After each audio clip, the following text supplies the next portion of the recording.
Hello everyone, welcome to Bismi's food cart. ഇന്ന് ഞാനിവിടെ ചെറുപയറിൻ്റെ പരിപ്പ് കൊണ്ട് ഒരു പക്കോടയാണ് ഉണ്ടാക്കിയിരിക്കുന്നത്. അപ്പോൾ നമുക്കിതെങ്ങനെ ഉണ്ടാക്കുന്നതെന്ന് നോക്കാം. ഞാനിതിന് വേണ്ടി 1 കപ്പ് ചെറുപയറിൻ്റെ പരിപ്പാണ് എടുത്തിരിക്കുന്നത്. ഇത് നമുക്ക് നല്ലതായിട്ട് കഴുകിയെടുക്കാം.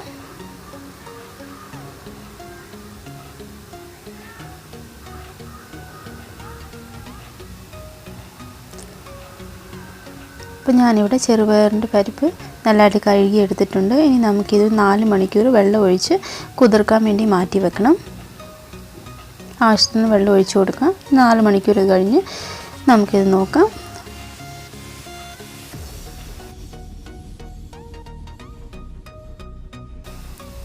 അങ്ങനെ 4 മണിക്കൂർ കഴിഞ്ഞു. അപ്പോൾ നമ്മുടെ പരിപ്പ് നല്ലതായിട്ട് സോക്കായി വന്നിട്ടുണ്ട്. ഇത് 1-2 പ്രാവശ്യം കൂടെ ഒന്ന് കഴുകിയെടുക്കാം. അപ്പോൾ ഞാനിവിടെ ഇത് കഴുകി എടുത്തിട്ടുണ്ട്.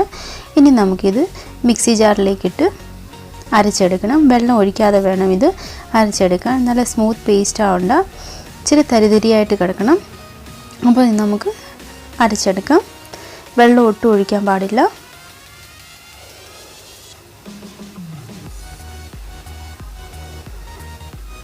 ഇത് നമുക്ക് അരച്ചെടുത്തുകൊണ്ട് വരാം.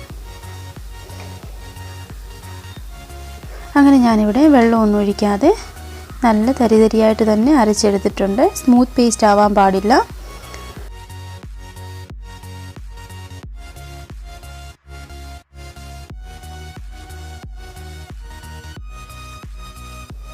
അപ്പോൾ ഇത് നമുക്കൊരു പാത്രത്തിലേക്ക് മാറ്റാം. അങ്ങനെ നമ്മുടെ ഈ പരിപ്പ് എല്ലാം ഇങ്ങനെ തന്നെ നമുക്ക് അരച്ചെടുക്കാം. അങ്ങനെ ഞാനിവിടെ എല്ലാ പരിപ്പും നല്ലതായിട്ട് അരച്ചെടുത്തിട്ടുണ്ട്. സ്മൂത്ത് പേസ്റ്റ് ആയിട്ടില്ല. ഈ ഒരു പരുവമാണ്. ഇനി നമുക്കിതൊരു എഗ് ബീറ്റർ വെച്ച് നല്ലതായിട്ടൊന്ന് വിസ്ക് ചെയ്തെടുക്കാം. നല്ലതായിട്ടൊന്ന് ബീറ്റ് ചെയ്തെടുക്കണം. ഈ മാവാണെങ്കിൽ നല്ല എയറേറ്റഡ് ആവണം. നല്ലതായിട്ട് നമുക്കൊന്ന് വിസ്ക് ചെയ്തെടുക്കാം. ഇതിനൊരു 10 മിനിറ്റേലും എടുക്കും. അപ്പോൾ ഇത് മാവ് ഇങ്ങനായി വന്നിട്ടുണ്ട്. നല്ല രീതിയിൽ എയറേറ്റഡ് ആയിട്ടുണ്ട്. നമ്മുടെ മാവ്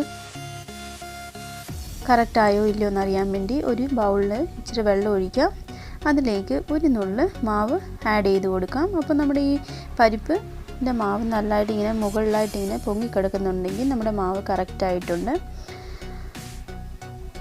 ഇനി അടുത്തായിട്ട് ഇതിലേക്ക് ആഡ് ചെയ്യേണ്ട സാധനങ്ങൾ എന്തൊക്കെയാണെന്ന് നോക്കാം. അപ്പോൾ ഞാൻ 2 വറ്റൽമുളക് എടുത്തിട്ടുണ്ട്. ഒരു ചെറിയ കഷ്ണം ഇഞ്ചി, ഒരു പച്ചമുളക്, ഒരു മീഡിയം സൈസ് സവാള ഇതിലേക്ക് ആഡ് ചെയ്ത് ഇത് നമുക്ക് നല്ലതായിട്ടൊന്ന് ചോപ്പ് ചെയ്തെടുക്കാം.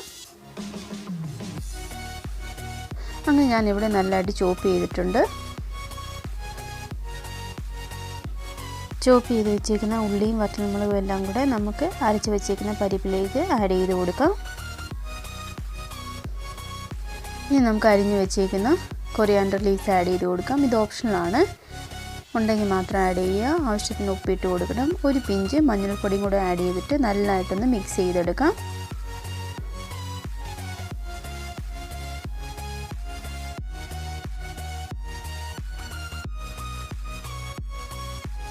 അപ്പോൾ നമ്മുടെ മാവ് എല്ലാം റെഡി ആയി കഴിഞ്ഞു. ഇനി നമുക്ക് വറുത്തെടുത്താൽ മതി.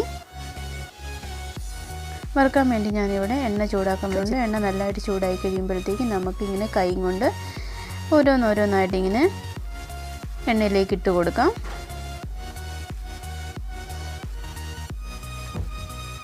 ഇതിങ്ങനെ ഒത്തിരി ഇട്ടാലൊന്നും ഒട്ടിപ്പിടിക്കത്തൊന്നുമില്ല. അപ്പോൾ ആവശ്യത്തിന് എത്രയും ഇടാൻ പറ്റുമോ അത്രയും ഇതിലേക്ക് ആഡ് ചെയ്ത് കൊടുക്കാം. ഇത് ഇടയ്ക്കിടയ്ക്ക് ഇങ്ങനെ ഒന്ന് മിക്സ് ചെയ്ത് കൊടുക്കണം. ഇങ്ങനെ ഗോൾഡൻ കളർ ആവുന്ന വരെ നമുക്ക് വറുത്തെടുക്കാം. അപ്പോൾ നമ്മുടെ പക്കോട ഗോൾഡൻ കളറായി വന്നിട്ടുണ്ട്. ഇനി നമുക്കിത് ഒരു ടിഷ്യൂ പേപ്പറിലേക്ക് മാറ്റാം. നല്ല ക്രിസ്പി ആയിട്ട് വന്നിട്ടുണ്ട്.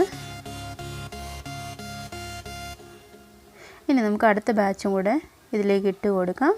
ഇപ്പം കൈ കൊണ്ട് ഇടാൻ പേടിയാണെങ്കിൽ ഇങ്ങനെ സ്പൂണും കൊണ്ട് ഇട്ടാലും മതി. അങ്ങനെ ഓരോന്നോരോന്നായിട്ട് ഇട്ട് കൊടുക്കാം. ഇനി നമുക്കിത് ഗോൾഡൻ ബ്രൗൺ കളർ ആവുന്നിടം വരെ നമുക്ക് ഫ്രൈ ചെയ്തെടുക്കാം. അപ്പോൾ നല്ല ഗോൾഡൻ കളറായി വന്നിട്ടുണ്ട്. ഇനി നമുക്കിത് എണ്ണയിൽ നിന്ന് മാറ്റാം.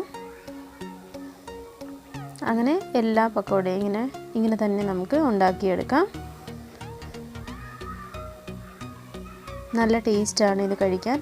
അതുപോലെ നല്ല ഈസി റെസിപ്പിയും കൂടിയാണ്. അപ്പോൾ ഇതെല്ലാവരും ട്രൈ ചെയ്ത് നോക്കണം. അപ്പോൾ അടുത്ത റെസിപ്പി വരെയും ബൈ ബൈ, ടേക്ക് കെയർ.